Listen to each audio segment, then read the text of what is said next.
Okay, we are live. Hi, everybody. Welcome to this earlier than usual training video this week.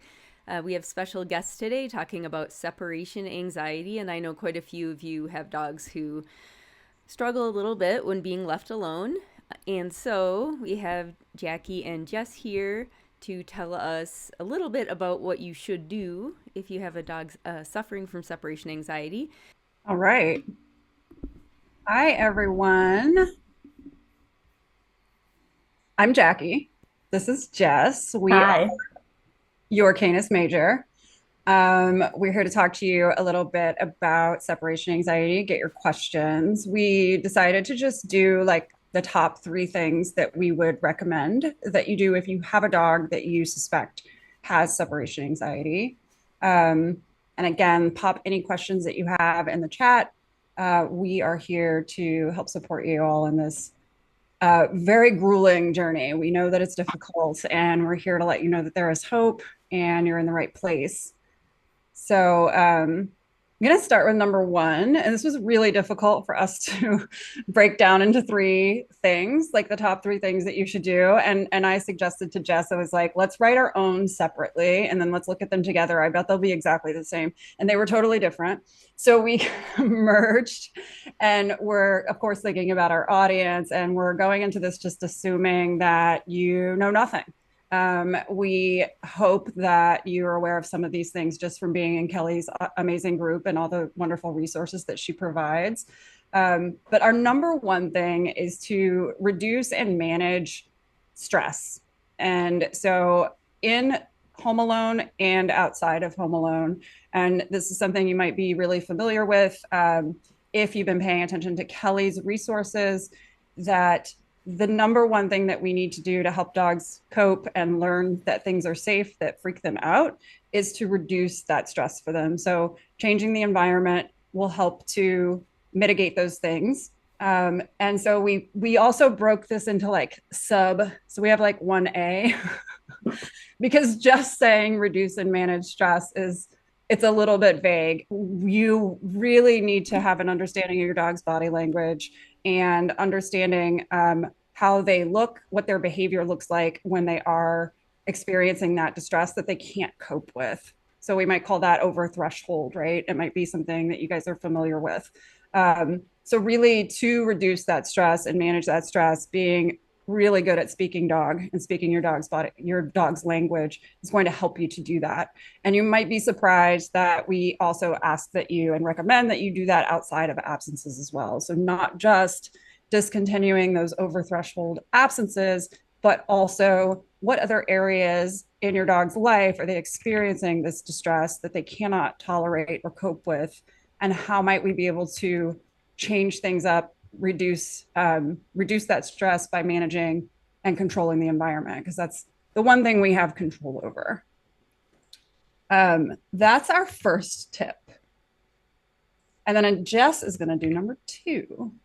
Our second tip for you is to go at your dog's pace. So that is going to look different for each and every dog. If you've been doing this work for a while, you might be at a completely different place with your training than someone who has no idea where to even start. And going at your dog's pace also involves, as Jackie mentioned, learning to speak dog, especially your individual dog. So learning what their stress looks like outside of absences, the stress that they can't cope with and that cause long lasting recovery efforts after from them and really tax their resilience.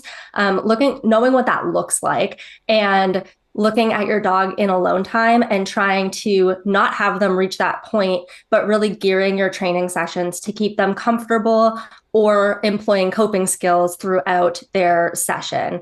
And again, that looks different for every dog. Sometimes we go too slow. We'd rather go too slow than too fast, but going at the exact perfect pace is an art, and going at your dog's pace is what is going to get you to your goals. Yes. And our number three, this is so hard, you guys. This is so hard to come up with three because Jess had build a village on hers and I had take care of yourself on mine. And we decided that those are kind of, they go hand in hand. So this isn't just about your dog. This is about you. This is about your welfare and your well-being. Because if you're living with a dog that is struggling when left home alone, it's definitely taking a toll on you. I mean, just the part of watching them and being aware that they're suffering when you aren't home is hard enough. But when you take that step to suspend absences, that brings in a whole other level of challenge and difficulty on the human. Not so hard on your dog. It's actually making things easier on your dog, but a lot harder on you. And building some sort of support network, village of people who understand. And it's great that you have this community of Kellys, because even while some of these dogs might not be struggling with home alone time, it's very similar that they're struggling with stress in other ways, stress, fear, anxiety. And so having that support, understanding that you're not alone in this is really important. I think the most common thing that Jess and I hear is that people deal with that sense of isolation. They feel like they're on their own. No one understands. People tell them to let their dogs cry it out. It's really common. So having that system of support that understands what you're going through is really helpful. And not just that kind of moral support for you, but also support for your training efforts. So having a veterinarian that you trust, that you have an open communication with, and you're able to share with them what's going on. You're able to advocate for your dog with them. They listen to you. So finding that right veterinarian, we also think is really key. If you have a relationship with your vet and it's not the best, or you're not comfortable with that, reaching out to your support system and looking for a better fit might be the best path to take. That could also mean that your veterinary behaviorist. So your village is everyone who takes part in the reduction of your dog's stress, right? So sitters, dog walkers, the daycare, if they go to daycare, and just making sure you have that support system in place, because this can be a long, arduous, and challenging journey all by yourself. Something I try to remind people too, when it comes to taking care of yourself and is leveraging your village for the things that are going to make you happy. So I find a lot of people, when they have a dog with separation anxiety, they're happy to bring their dog to daycare or to a sitter if they have to go to work or they have an appointment. But if it's something they want to do, like going to dinner with their friends or going to a concert, they're more reluctant to actually leverage that support. And so taking care of yourself and doing those things that make you happy, like all those things that are your goals for when your dog recovers from separation anxiety, making sure you're doing those things still, even if you're employing management to do those things, is really important so that you can actually get to the finish line without burning out. Yeah.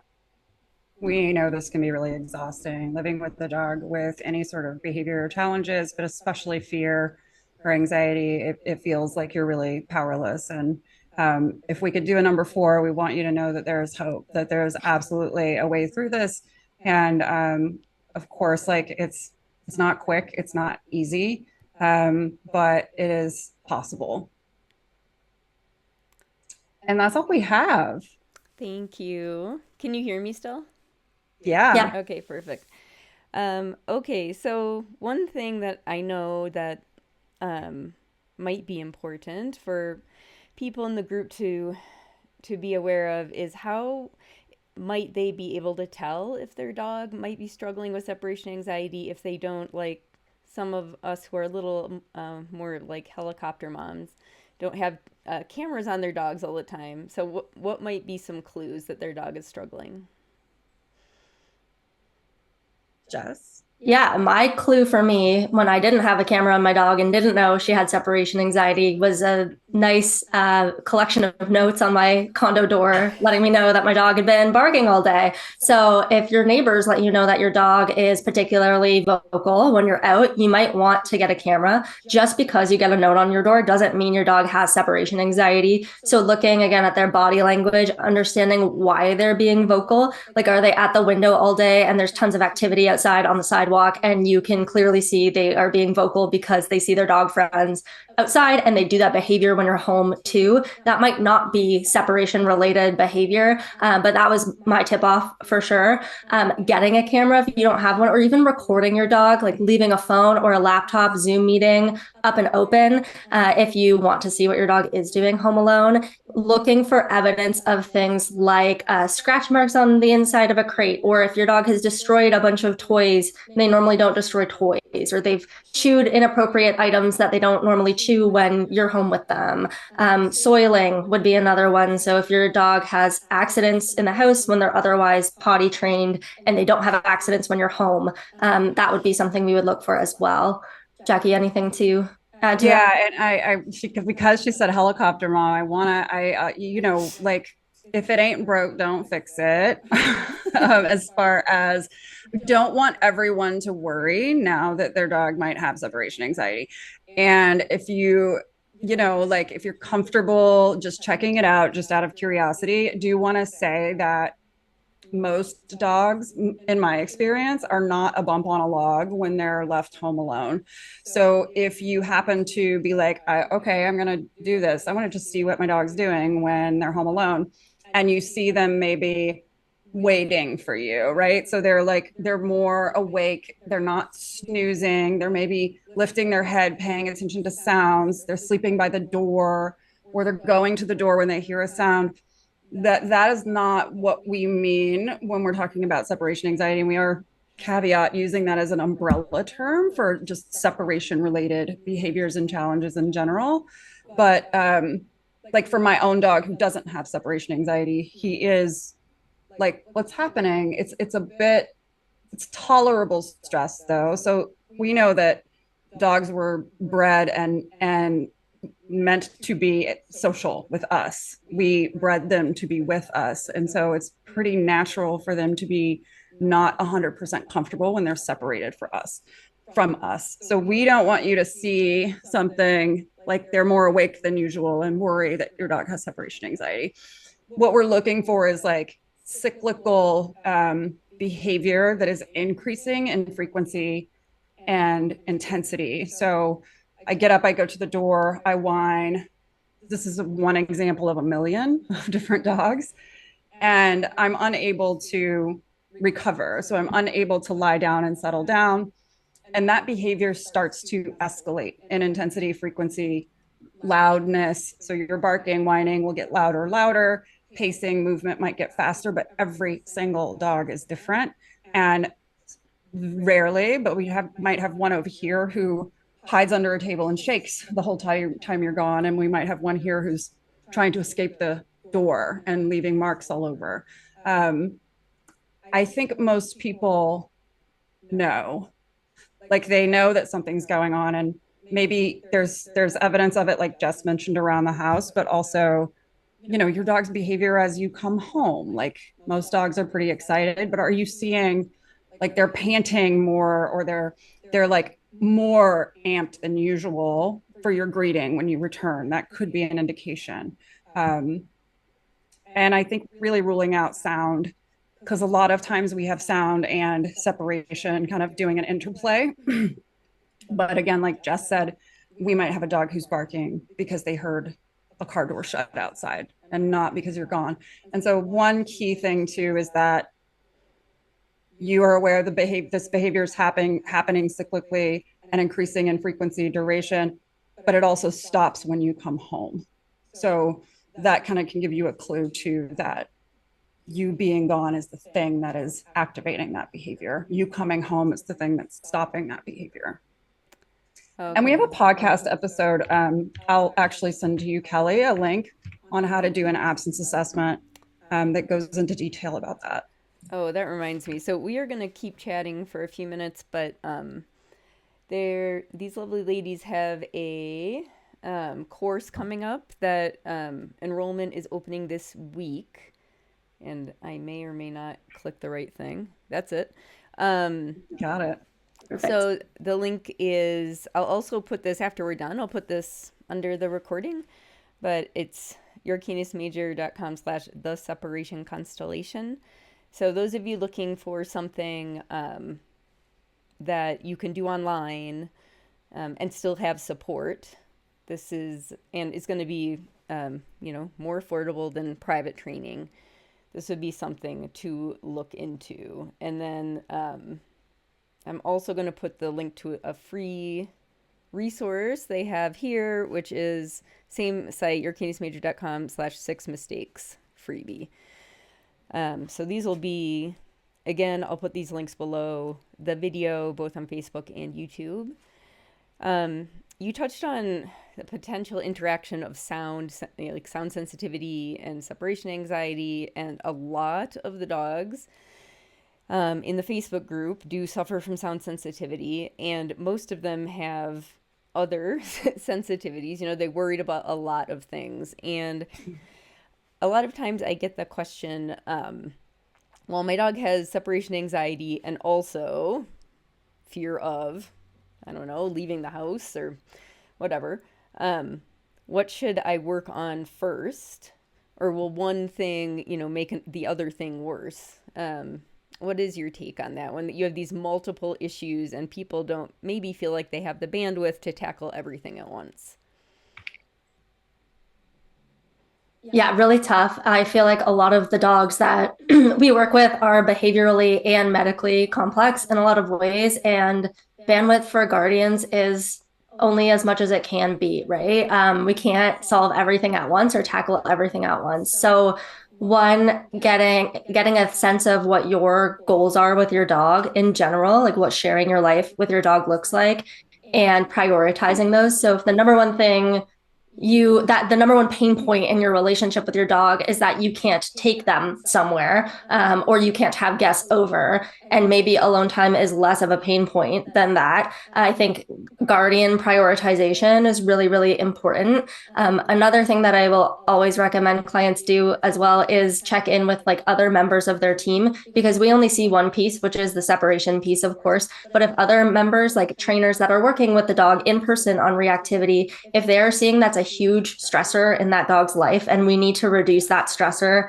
in order for them to have successful alone time missions, or we start alone time and we start tracking data and we track other stressors outside of alone time, like a sound sensitivity piece, or like strangers coming into the home, and that is impacting the missions, or it's impacting the guardian's ability to manage alone time. So like we can't have a sitter over because our dog's afraid of people. If bandwidth is really limited, I will urge guardians to focus on any piece that helps them build out their village better or manage the dog's overall stress levels better. So again, dog dependent, guardian dependent on goals.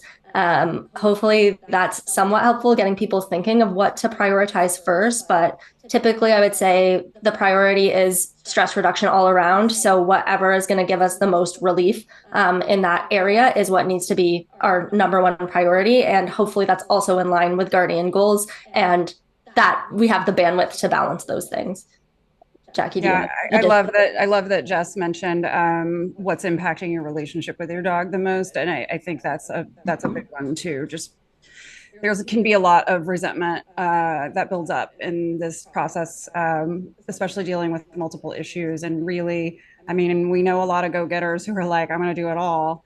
And that's okay. Like, I know some trainers that are like, no, you're going to pick one, but I think that you do what works for you. And the thing is, like, those priorities and goals will shift and change over time, kind of depending on the pace of the training and how your dog's doing in other areas. So nothing is set in stone with this stuff. So you might set one goal and a couple of months later, priority, you might be like, no, I'm losing my mind over here now. Like, and that's fine, to switch that up kind of depending on your individual situation. Okay, so that's a good reminder for everyone that, there are two of you at least in this relationship. And even though a lot of us are very, we love our dogs and we're very dedicated and we feel guilty if we're not doing everything perfectly for them, you have to put yourself first. Sometimes you have to take your own welfare into consideration. And I know that can be hard. Last question is about, and I realize you can only speak to this so much, not being veterinarians, but you mentioned medical issues, and there's reasonable evidence that various behavior issues sound sensitivity and aggression, anxiety can be tied to physical issues like pain. Is that something you see a lot of just in your practice? Absolutely. And it's something that in our course we're taking special care, and we do with our individual clients as well, but just making sure that people really know what to look for with pain, but also know that dogs are really good at hiding pain and masking their pain. And the little nuances of you might bring your dog in for a pain check and everything is fine, Right. right? And I've heard, you've heard this before as a human going to the doctor. Oh, your labs look great. I'm in a coffin, basically. Dogs are good at masking it. They're also like if they're in a vet clinic, they're a bigger fish to fry, so to speak. So their attention is elsewhere. They might be masking even more at the vet clinic. Um, we don't want everyone to think that their dog is in pain, but we do have some evidence that a lot of dogs are, and we aren't aware of it. Not a veterinarian, but we are a big fan of pain rule outs, whether that be via ideally a medication trial of a couple of weeks or whatever. Like, again, not a vet, but it's just one easy way that we can say, okay, we added that piece and we don't expect it to completely eliminate separation distress, but you might see a really significant difference. And I think if you're suspicious that your dog has pain, to definitely start digging into that a little bit more, learning more about body language and about what signs you might see. We love canine arthritis management as a resource. They have loads of free resources. So I can't think of the exact link, but it's CAM. And Jess and I are both level 1 CAM certified. So we have some of that knowledge about really what to look for, but sound, pain, and separation anxiety are pretty commonly interlinked. And one example I can give is for our course, I did a training session, an absence training session with my own dog who is a senior who has pain, who's a little bit late on his pain injection. And we were able to see in that training session demo that interplay between, like, he's like, you're doing weird stuff around the door. The door is where noises happen. I'm a bit uncomfortable already in my body. And I think that startle response increases. So definitely, absolutely something that we see. Yeah, if your dog has especially sound sensitivity, and more vets are recommending that sound sensitivity is just considered like a subtle symptom of pain, and that is worth investigating pain for if your dog is displaying that. And I know dogs that are behaviorally complex, sound sensitivity is often one of those behaviors, and pain and behavior are just always talking to each other. So if you're feeling unwell, you are less able to access coping skills that you might be able to normally access. And that's a big part of the stress reduction tip that we have, not just inside of absences, but outside of absences. And those would be physiological stressors as well. So any sort of pain related stressor.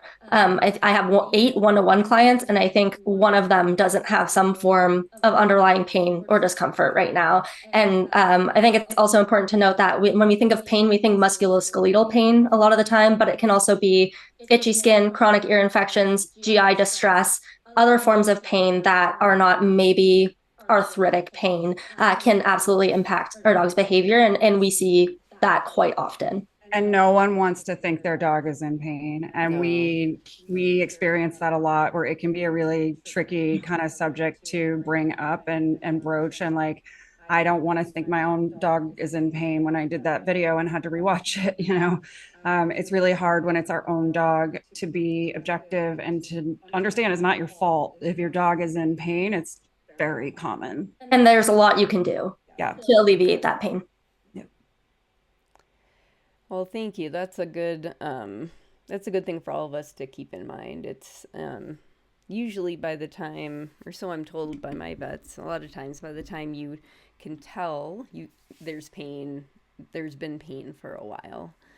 So unfortunately, it's not always super obvious to us humans. All right. Yeah, and that's why we too. Sorry, do you mind? No, Just no, a go big for it. We too in the course recommend like get some gait videos, like get some of these videos from these particular angles of your dog. So you just have this baseline. Like even if you've ruled it out, you're going to be going on this separation anxiety journey anyway. Are going to get pain someday. So having that baseline of comparison as time goes on, if you get stuck and you're spinning your wheels, go back and look at that, compare. I think that's a good way to just, we would add data as number 4 top things, taking data. Yeah, no, that I think that's a great suggestion. I think that's something that when I teach my confidence building course, one of the first things that people mention after they mention that they don't really like to be on video is that is that taking video gives you so much information that you miss in real time. And so despite and if you're just watching your dog, you don't even have to be on camera. So yeah, that's a great tip. Okay, you guys have shared so much good stuff. Thank you to everyone listening live or in the recording. Again, add your questions below the video wherever you watch.